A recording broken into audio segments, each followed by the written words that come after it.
Zoom Devils. J-Dawg back with part fucking 3 with fucking King. Your guys' fucking top 5 faves and videos.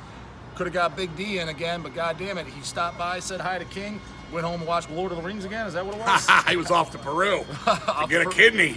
Yeah. Have you ever been to Peru? I've been to Peru. Actually, the same promoter he's using, Jose, we just used over there. So we went there about 4. Yeah, we had a blast there. We played with Mortem there. It was great. Oh no time. shit. When was that? About 5 years ago now, because Dave was still alive. I think it was 18 or 17.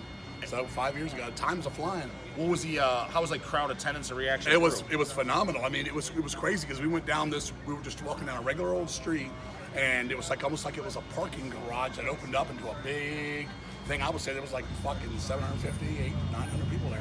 How was Mortem? Mortem was great. Yeah. Those guys were still wild. Love those guys. I walked in and they wanted me to. The guy had his Evil Side of Religion demo in his pocket. He was sweating, and he was like, "Here, man. Oh man, it's all soggy now because it was hot that day." Yeah. And I was like, "Man, whatever, man." And I signed it for them. They're great guys. Love them. They were fantastic. So do you actually like, for example, like Demon Tales, Devil Speaks? Yeah, I always like Mortem. Mortem were cool guys. Okay. Good band too. Yeah, because that's a band people don't bring up as much. Hell, it seems like even not myself, I don't necessarily bring them up, but especially those two, I definitely liked. They're definitely under the radar kind of band. But they're a really good band. Yeah. So you got a fucking new album coming out. What's the release date? Do you know what it is? Well, if everything falls in as it's supposed to, I guess we'll get it out in August. Okay, but audio and everything's done, right? Audio's not done. Audio's not done. We're recording. I've got everything to your brother. Yeah. I saw the cover artwork. It was cool. I'm really happy with the cover art. A guy named Desmond did it. He took 2 years doing that. Yeah. And he took it at his own pace, which I love.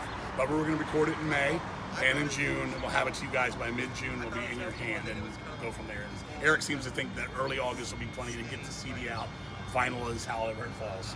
How many songs? How many tracks? There will be 8 full songs, and there's a total of 12 songs. There's 4 interludes. It's kind of like Fearless. There's no stopping the record. It goes straight to it. So it's a solid hour. Is there any 13-minute songs like on Ghostly White? There is not a 13-minute song. There's a couple of 8-minute songs. Okay. But there's also a couple of shorter ones. There's a couple of songs that are, for us, short 4 minutes. Okay. It's really cool. I mean, I'm really, really, really proud of this, what we're doing. Would you, and now, cause all your albums are like a little different. Which one would you compare it to the most as far as style-wise? This has got, honestly and truly, a little bit of everything. There's some vicious speed thrash on it. There's some very melodic stuff that you could put in the world of, like, say, Warlord Deliver Us or Surf on Goals, or their jammy stuff. And then there's all kinds of like weird voivod bits here and there. And then there's just your classic traditional heavy metal. And then there's definitely some spooky death, crazy shit. And with the twist of the crossover punk stuff, which Luck of the Corpse has some of that kind of vibe. It's all there. It's definitely. I'm very happy. It's very powerful. I promise you, it's 110% deceased. Oh, okay. Shit. So, out of all those, can't say the new album because every band does because it's fresh and they're excited. I never asked you, like, what is the album that you are the most proud of? Not what sold the best, not fan favorite. What did you like? I'm really proud of this record. This is my favorite. If I had to pick one, it's definitely Supernatural Addiction. That's okay. Same here. Yeah. Okay. Yeah. Okay. So we're on the same page. And I always, when I saw you talk about it one day on the channel for something, and I was like, always wondered. I was like, does he like the more death? Like some people like. I liked when they were more like Blueprints for Madness, where it's just rah, rah, rah. Blueprints, in my opinion, is the most unique because it's like a death metal record that to this day, like literally nobody sounds like. I agree. There's not another record that sounds like. I just wish we had better production because I think the songs are really everybody good. says that the production's great because sometimes that nasty production, just like Exhumed Gore Metal, which they re-recorded, it gives it character. Well, I agree with you on the character. Let me put it again. I like the production except for Mark's guitar sound. Mark's guitar, I tried to remix it and just fix it because it went to tape like shit. Yeah. But the playing was really good. I love the drum sound. I love the vocals stuff, the way the vocals came through. I'll say the effects, just the production on the vocals and things like that are good. But that I don't know what it sounds like. There's a fucking air conditioning duct that's open in the studio or recording or something. Yeah. But I do. Mike Smith from the band does not like the record at all. He's never likes it. He's always like boo boo hiss. And I really like it. I love playing those songs. Well, the band members, they're always your goddamn own worst critics. I mean, so it's almost exempt because you kind of got to go by what the fans say because I'm sure you have some favorite albums like Iron Maiden or something, and they're probably like, oh, that album sucks. You know what I mean? Yeah. It sounds like, and you're like, oh, it's fucking great. By the way, what is the best Maiden album? You like every Maiden, right? Even those later boring ones? The only one I don't really care for that much would be Virtual, which was the second one with Blaze. I thought you loved X Factor. I do love X Factor. Yeah, but that's the first one. I know, but that's the one right after. I figured for sure that wasn't. No, that one you could tell they were in turmoil with him, and it was quickly put together. And I'm not that. And people love the comeback with Bruce, the Brave New World. I like half of it. The other half. That's the last one I did like. Well, to me, I hear a little bit on that one. If any time Iron Maiden's ever had anything close to alternative-y, I hear a little bit like Out of the Silent Planet. I hear parts that are kind of, I don't know, I guess it was Bruce Dickinson coming back and saying, look, hey, I want it to be like it was before I left. So they kind of did it. But, I mean, as far as coming, for me, the Book of Souls is my best one since they came back. Sorry. Oh, I don't know if I heard that one. I heard Final You might not. I heard Final Frontier, and I absolutely fell asleep. Well, and some people do. Some people don't like what they're doing anymore. But for me, my favorite Maiden is Peace of Mind. Okay, fine. So, do you like the song Can I Play with Gayness? I mean, Madness? It's okay. It's not one of my favorites. I remember that being the first single from Seventh Son when it came out, and going, it's a little, it almost had a U2 vibe to it a little bit. I hate that song. It's not one of my favorites. It isn't. Okay, because then that's like, I think they think. I mean, that album's got some Clairvoyant on there is amazing. Moonchild, those songs, Infinite Dreams, I love. Okay. Evil That Men Do. Yeah. Things like that are great, but I agree. Kind of Play with Madness is a little too, it has a little bit of a U2 rock vibe to it. It's not terrible. I mean, it's in their blood too. Yeah. It is one of the worst songs. It is the worst song on that record. I'd agree with you. We don't always agree here. Damn straight, goddammit. We both agreed we liked the Mutilator, but the King's like, demo's better. The demo is better because on the demo they do the intro to the song Mutilator. They fucking on the album they don't do it, and the album doesn't have as heavy guitar. Yeah, but I could have the same bone to pick with you on, for example, like Evil Side of Religion. You guys never do any of the stuff from there. For example, like the set list I was gonna make for you, you didn't hit me up. No. I want to go on record right now. I did hit him up twice. He did not respond. Do not listen to this never man. fucking happened. You didn't email me. I didn't have to email you. It's right there on your page. Well, dude, go look at the date on that. That's the most shit fucking take I ever heard. He's telling me to email him and stuff. He got my phone number. He's got my phone number. First off, his phone number always bounces back unless he opens the thread first. And he never not true. I got a phone right here. No. I will show it into the camera and show you wrong if you don't believe me. Talking out his ass.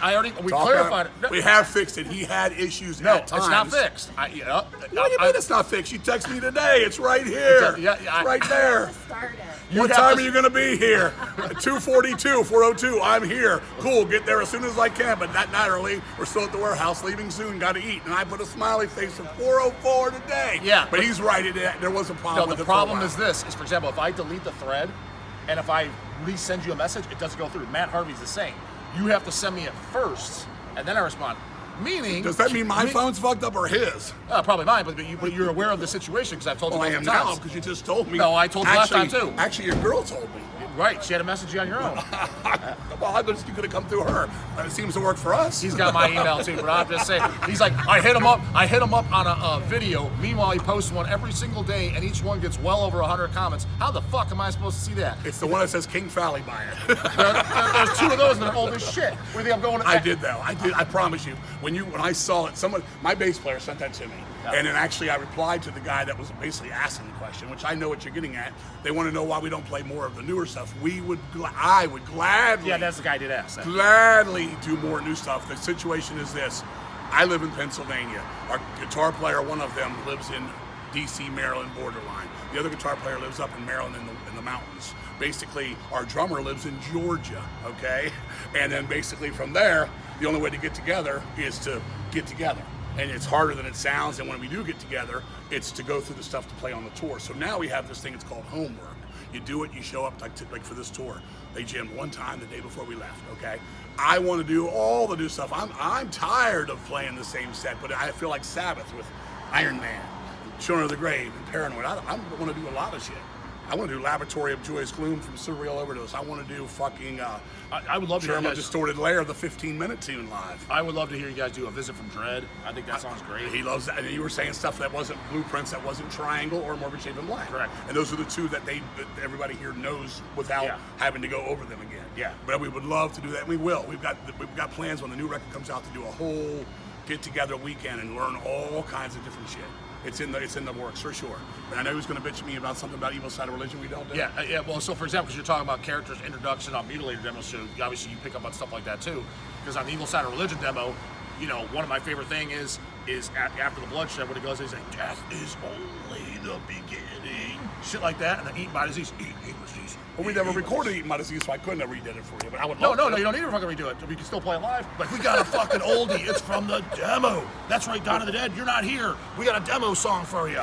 We got Gut Wrench tonight there from the old demo. 86, Side Religion demo. 86, first generation death metal, a year after Possess, right, King? It is a year after Possess, but me and Don were just talking about that when he was here, talking about Deceased has actually been around since '84, but we named the band Deceased. The members were the same. Were you tuning your guitars in '84? Or you were actually No, we wrote After the Bloodshed was written in 1984. Okay. So was Eaten by Disease. So was Gut Wrench. Who was all in the band that time? It was me, Mark, and Doug. We didn't have a bass player yet. The bass player came in 3 months before we did the Evil Side Religion. So all the way through, we played parties, like 5, 6, 7 parties at basically skinhead guys in Virginia's yards, where their parents were doctors, and they would have these big parties. And it would be all these fucking punk bands, and we'd come out and we'd fucking play Sepulchral Voice from Sodom, or War from Bathory, or fucking Bombs of Death from Hyrax, and then our originals. Reaganomics will be in there as our crossover tune with get in with the punk guys. Played with all the bands. Like Avail was a band we used to play with all the time. Now they grew up into this crazy thing as the years went on too. But that's all there was. We were the only band. At War was in Southern Virginia, and we were the Northern Virginia thing, and that's all there really was. And then bands started popping up little by little. But we loved, man. I love all that old stuff. I promise you and anybody listening that I love all the eras. I want to do stuff from all of it. I'm not like, oh, we got to play all the new record, or we got to play only the old stuff. Nobody likes the new stuff, or we only play the new stuff because we don't like playing the old stuff. I like all of it, man. I mean, we're coming up on 40 years. It really is 40 years right now, but I'm going to put it in the record books as 39 because we changed the name to Deceased on January 10th, 1985. But we were playing the music of Deceased before that. I don't count it either. Me and Don were saying that if that goes like that, then the day I was born, we'd be 55 years now in Deceased. Yeah. Well, according to Don for Necrophagia Killjoy, he's like, dude, every time I would see that guy, he's like, it would go down a year. Started in 85. He's like, you see him a couple years later? Yeah, we started in 84, bro. He's like, as soon as you get up, he's like, it's 79, man. That could be true. That could be true. I don't know. But every time I saw Killjoy, he just asked me about Wendy O. Williams every time. He wanted to know everything I knew about the Plasmatics, so that's what me and Killjoy used to talk about. Oh, okay. Good guy, though. I did like him. Yeah, I've only got a chance to talk to him once. I was at our fest. He came up to me, and very, very friendly guy. Yeah, he was very nice. Yeah, so that was the only interaction I had, but we had about a 20-minute conversation. Cool. You know, so two business proposals that I put on camera. You never responded. Is yeah, bullshit. Yeah, you know Go ahead, I'm listening. Come on. Okay, so I said, yeah, we got to reissue Luck of the Corpse on vinyl, but I was like, but I'll be to do it because we've already, it's been reissued. We did the picture just like that. In my opinion, it's got to be like a deluxe version. Looks really cool. So a gatefold cover for the first time. I think it should have one of those Obi strips. We did that at the Mortician Chainsaw Dismember. Sure. Looks slick as fuck. A poster. Of the album, Absolutely. like a patch, and then. How about a Luck of the Corpse lady puppet, a hand puppet? Can you slide that in there? Well, we can sure try. Well, something like because first record, and it's been reissued multiple times. So to give it to the collectors, like here it is again, just another pocket cover black vinyl. That's kind of stupid because it's been done. Like do something, a little bit more. And truthfully, not necessarily exactly how you said it, but me and your brother Eric have talked about that. So he has relayed a message, and I'm like, absolutely, you know that, just do it. Just say, King, that's what I figured. But King didn't respond. He didn't respond to my ideas or any input. Oh, okay. On my videos that I don't see. Okay. His motherfucking Guido wax getting to his fucking head. Hey, all right. Either way, so we're on camera now. We're both saying how we saw it. Yeah. But yes, it's 100% yes and go. What he just said, and we'll work on the hand puppet. Okay. And then the next is Chaser It Out There. I think we got to get it done. Is the Demos from the Grave on like a double disc CD. So we did the box and the vinyl because it's never. I mean, it's been on CD, but it was actually in pieces, chopped up, and it's been out of print for years. Yeah, no, absolutely, 100%. And what I'm proposing, which I've already talked to Eric, and he seemed interested. When I would have talked to you when I saw you, which is now. Next year's 40 years, so double disc, songs from all the eras. But I don't want to call it greatest hits because we don't have no greatest hits. It's just songs from all the eras. We're going to redo a couple oldies for our thing to make it even faster and better. Then we're also going to do a couple cover songs. We have Lady Lust in there from Venom and Die Young from Sabbath, 2 songs we want to lay down. And then two exclusive to the release, new Deceased songs that are more in the vein of the old stuff, because we do that from now on now. Like if you remember a few years ago, Decibel Magazine, we did a song called Luck of the Corpse. It was very old Deceased style. And then we did another song called Torn Apart by Werewolves, which was very old school. We only gave you guys the CDs for the Cadaver Traditions, which was all the covers. They were exclusive to that. So again with this, and call the thing March of the Cadavers. Okay. Double disc and history of everybody that was ever in the band say some stuff about the band, blah, blah, blah, blah, blah. Yeah. And that's something we want to do for the 40th, which is next year, and then go out and have some crazy shows and have a lot of guys that were in the band come out. You're gonna hit me up for that set list, right? I'll give you a set list of a lifetime. It'll cover everything. His version. What do you mean his version? Name 5 tunes you would like to hear. A Very Familiar Stranger. Okay, we've played that live. Eaten by Disease. That one we don't play live, but we could. You usually did it, but you leave it off a lot of times. I think it's quite possibly your Hammer Smash Face. Cemetery's Full.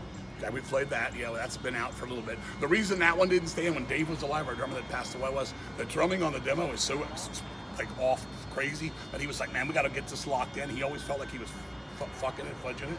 And so he was like, man, I got to work on this a little bit more. We just never went back to it. But I would love to play that. It's my favorite song on the demo. Okay, yeah. So yeah, I'm cool with that one. I like Eating My Disease. But yeah, all 3 of those are fine. And what 2 more? You said Visit from Dread. Got to do 13 Faint Souls. That's been in the set many times. But that's always got to fucking stay We there. missed them. We were out here playing our fucking 20-minute fucking, rabbit.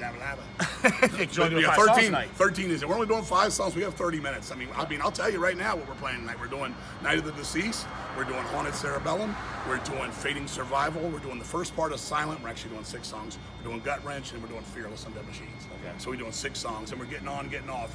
We took this tour with these guys. Violence was cool, and we went to Mexico and played with them a few months ago at a festival. Autopsy, them, some other bands. And we talked about doing some East Coast right before we do the album.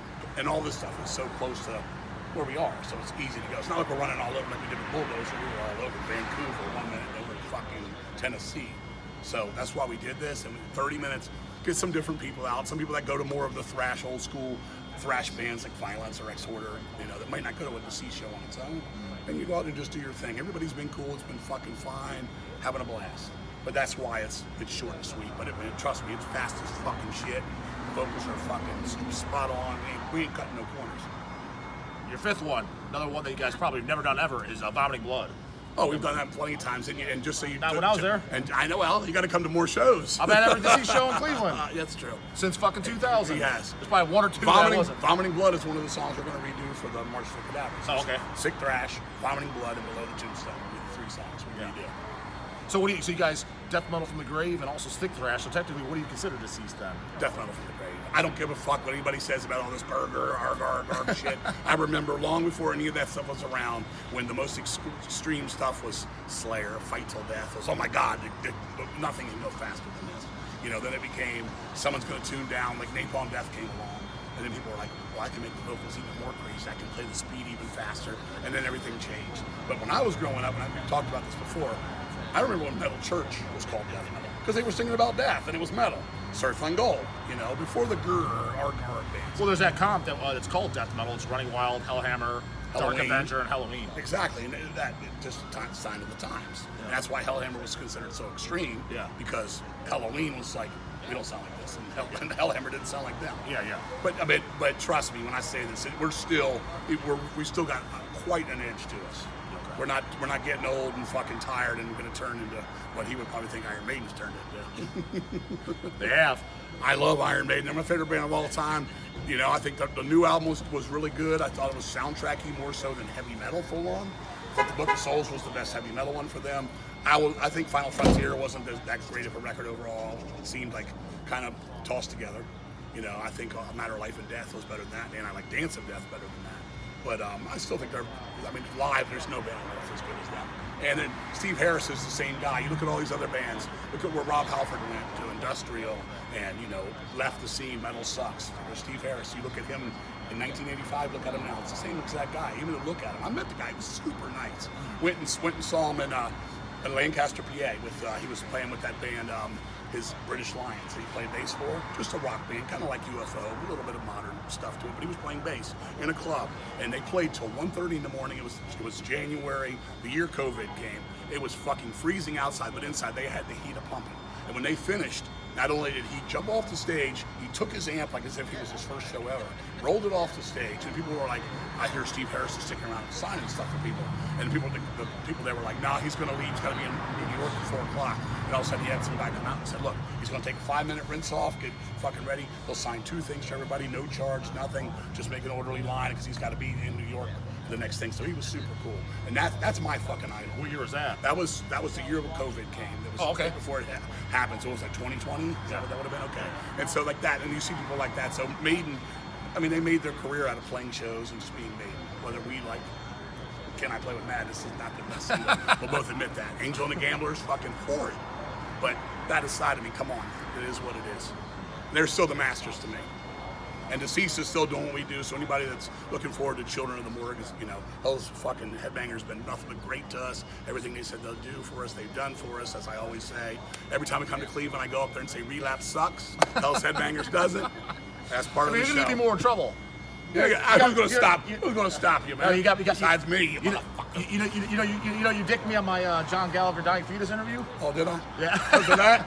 Yeah. Well, because I said that Dying Fetus was Dying Fetus. I also said in that interview, if anybody remembers, that I had nothing against them personally. I just don't want any band doing a VIP fucking in the underground. This isn't the Rolling Stones. Nobody's Kiss. This isn't U2. This is a bunch of dudes. When the tours are over, we all go home and some of us are janitors, some of us clean toilets, some of us fucking stock groceries, some of us do whatever. So come on, man, stop that. So when I was $100 to meet the band, fuck you. So what I was told, again, this is what I was told. So don't go too hard on them. It might not be true.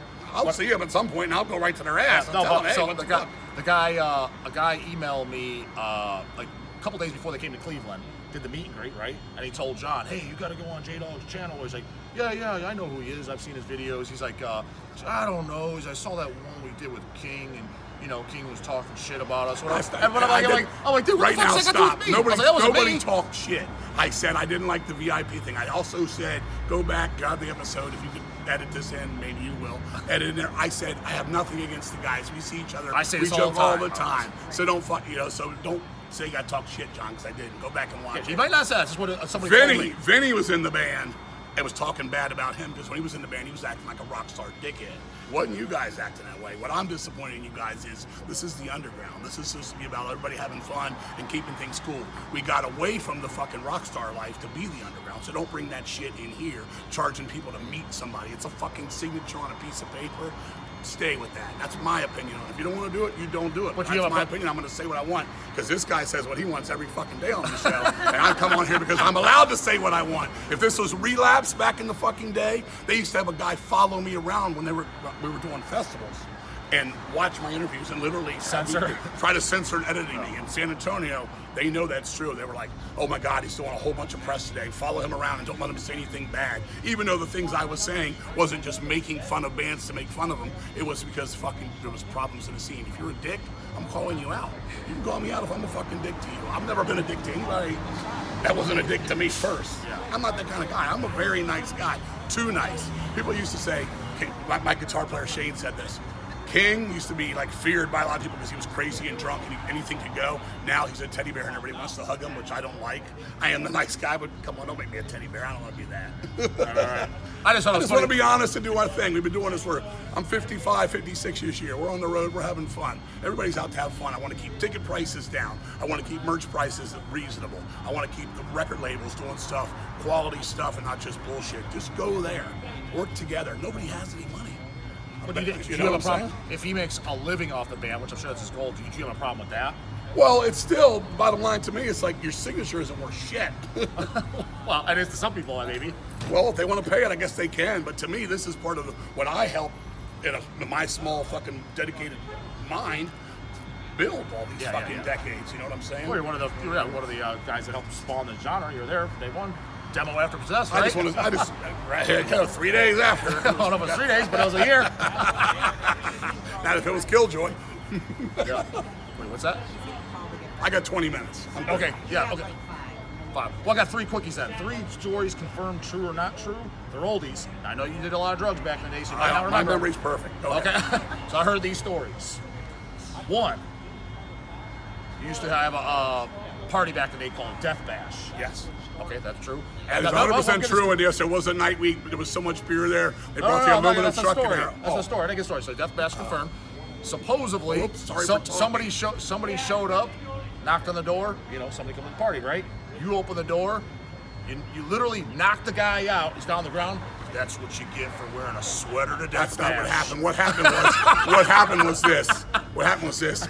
He kept going up and bothering my girlfriend. Okay, my girlfriend Erin at the time. So it wasn't because he was wearing a sweater. Well, she kept telling him I'm with somebody, me, and I told him, I said, hey man, she's with me, cool. I don't give a fuck you talk to her. She's fine with that. But he was forceful on her, and I said, dude, enough's enough. And then fucking what I did is we were outside at a party. I took his fucking head and I smashed it into the light of the front of a car, and Corpus Ratus pulled me off because they're like, you're gonna kill this guy. And then he was sitting there and he was all fucked up, and they were like, what happened? I said, because he wore a fucking sweater to death bash. Haha, and I walked off. Oh. But what happened was the sweater he was story. fucking with me. He was bothering my girlfriend. He was literally hands-on my girlfriend. Okay, that's what it was. That's the true story. Okay, that's that. Second story, you're at a party. You're in a hotel room. Will Rahmer's there. There's a bunch of other people. And he goes in the bathroom. And he goes, yo, King, check this out. And he punches in the back of the toilet bowl. And the whole thing, water spraying. Never happened. Never happened. What happened was Will's great story, and I love this, was we were at the Chiller at Secaucus, New Jersey hotel. And he goes, King, man, here, we're going to have a hotel party later tonight for Halloween. He goes, man, come on up. There's going to be a bunch of bitches. We're going to have a bunch of fun. We're drinking. I said, I'll meet you up there. I go up there and knock on the door, and it opens by itself. There's nobody in there. I see like 3 Halloween Rite Aid, like things he would have bought at Rite Aid, stuck on the wall. And he's in the bathroom, passed out on the toilet, fucking with beer in his hand. And I said, Will, man, you all right, man? He said, yeah, man, I'm just fucked up. And I just turned around and walked out. That's the story. I'm sure that happened with the toilet many times. I mean, me and Will, I'll have another story with Glen Danzig involved with me and Will. Speaking of Glen, I got a Glen story to confirm or deny as well. This was the early 90s, maybe when the album first came out, first Deicide, right? You heard it or whatever, you see people ripping and raving, loving it or whatever, and your response was, I don't know why anybody likes this band. That Dead by Dawn song sounds like Donald Duck. Donald Duck, Donald Duck, Donald Duck. And then supposedly, a year or so later, Deicide's on tour. Glen either said something or he's wearing like a Luck of the Corpse shirt. And you're like, this Deicide band's pretty good. Never happened. Never happened at all. The only thing with Deicide when it came out, I thought that the speed, the drummer was great. I thought the drummer was great. I just thought the vocals weren't very good. I don't know how it turned into Donald Duck. It was probably, might have been more Minnie Mouse. I don't know what it was. But, I mean, I never had any good, bad, or otherwise with Glen Benton otherwise. My son one time was like 11, and he told him, dude, you're fucking, there's something weird about you. There's something wrong with you. My son just had one of those. He said it to Glen? Yeah, and Glen just walked by him. My son was a little guy. He was like a 10. And he said something, and he asked me, what's the deal? I said, he's Glen Benton. He does what he does. He was just asking that. We never had any problem with Glen Benton. You got, because Deceased played shows with Deicide? Over the years, we've done many festivals together. That show where my son saw me both played. We played, it was one of Jack Koshik's, the one he did in New Jersey. I forget where that one was. It was the last one. A lot of crime going on in that place. It was a real bad part of town. People's shit was stolen, all kinds of shit. Yeah. But never anything. But my quick story, me and Will were doing interviews we were in San Antonio for a metal fest, and Danzig was across the table from us with a security guard. And we were sitting there, and this girl, Debbie, who was her Michael Mazur Productions, wanted us to do promotion for it. So we're sitting there buying our own business, and we're talking amongst each other and waiting for the guy to come in. And all of a sudden you hear Danzig go, I hate these fucking Deathmetal guys. And Will looks at me and he goes, we should fuck him up. And I said, he's just fucking talking under his breath. He ain't looking at us. And then the security guard, who was a big motherfucker, looked at us and he said, mind your own business. I said, mind my own fucking business. This motherfucker's talking. We don't even give a fuck about anything about you. And so we waited another minute and he said it again. And so I called him Mishu, which Mishu is the shortest man in the world. Okay, at the time. And the old circus guy. Yeah, Danzig's very small. And he didn't say nothing, and he had a security guard talk to us again. And Will was ready to get up, fuck him up. And then Debbie walked over and she said, King, please, no. And I said, I'm pretty fucking laid back. Will's ready to break him. And we left it alone, and when we got up, we just told her, we'll go in another room if that's best, because I love the girl Debbie. And we left the room, and when we left, he ran his mouth again. And then the security guard came out, and he just looked at us like he wanted to fight us, but he didn't say anything. So people always ask me about, what was that about you guys in Glen Danzig? That's what happened. So Danzig's a dick then? I don't know why he started talking to us at all. I don't even give a fuck about that dude. Lots of people have said that over the years, and that's like kind of public. That's my most Will story with me and him. And we were like, and he was just like, Will likes to have his moments where he likes to go nuts. Everybody knows that. But me and him have been blood brothers for years. I love the guy to death, and we've always been great pals. So nothing else there. I don't know the toilet smash story or anything, but I'm sure that happened at least 26 times. So no toilet smash and Danzig. Not And Glen Benton don't listen to Deceased. He probably doesn't, and that's fine. I don't care what he listens to. He doesn't have to listen to us. I'll ask him in the interview if I There you go. I'll be like, Deceased? Who? Will he say that? Yeah, probably will. Who? I don't know them. Are they around still? What is that? A band that's coming up now? Who knows anymore? We just, again, to close this out, we do what we do. We're fucking cool to anybody that's cool to us. We're out here playing music, busting our ass, giving it our all. And that's all we care about, man. I just want the underground to do well and fucking people to be happy and enjoy music and be able to buy records and fucking post office prices to come down, the things we can sit here and talk about. You know, you guys are fair. You know, I finally got a label all these years later that took care of us, and I want to kiss their ass for a minute. Why? Because you have. You're the easiest guy to do videos. I'll say that. Well, I'll say this. I mean, you guys, what you said you'll do, and I'm the same kind of person. Yeah. I still go by a man's fucking word. No, that's how I do. That's why I get so annoyed with people, and everyone's a fucking. And of all the brothers in the Hells Headbangers clan, it was this man and me on the phone that made the deal to be on the label. You remember? I think you were the driver to the car.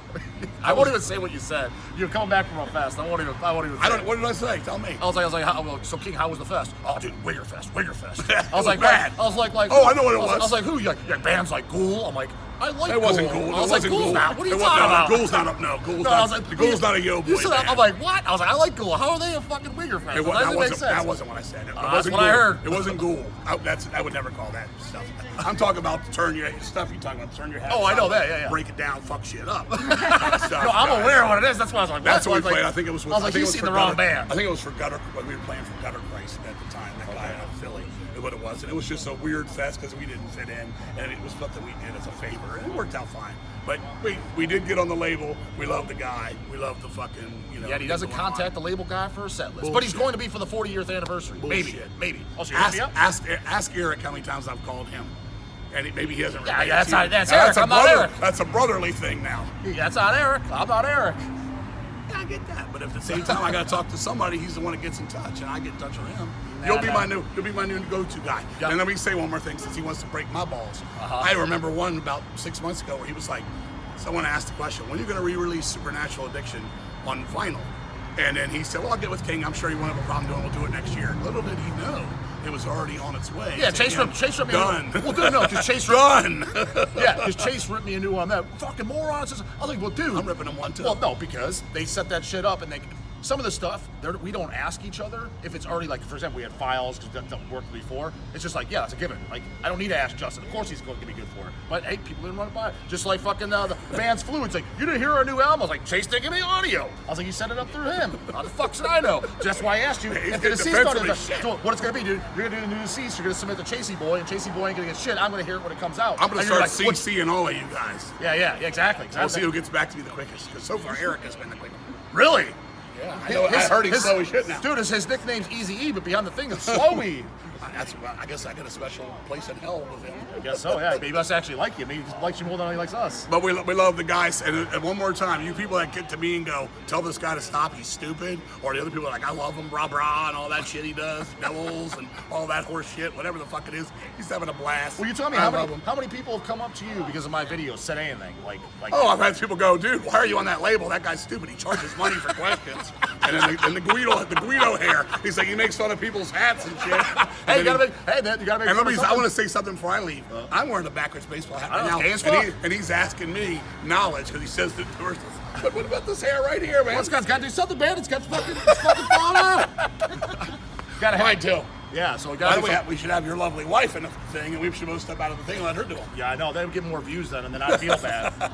But bottom line, I love doing this. I'll do this all the time. This is part of the fun that it all is. And whoever's watching this, enjoy yourself, have fucking fun, understand this shit. And Dying Fetus, don't be upset. You know, come say, John Gallagher, come say hi to me. I'll charge you $109 to sit with me, but I won't even charge him $10 for a video. He's free. All right, King. I'm going to love everybody. Cheers. Take care of yourself. Later, goddamn it. Speed.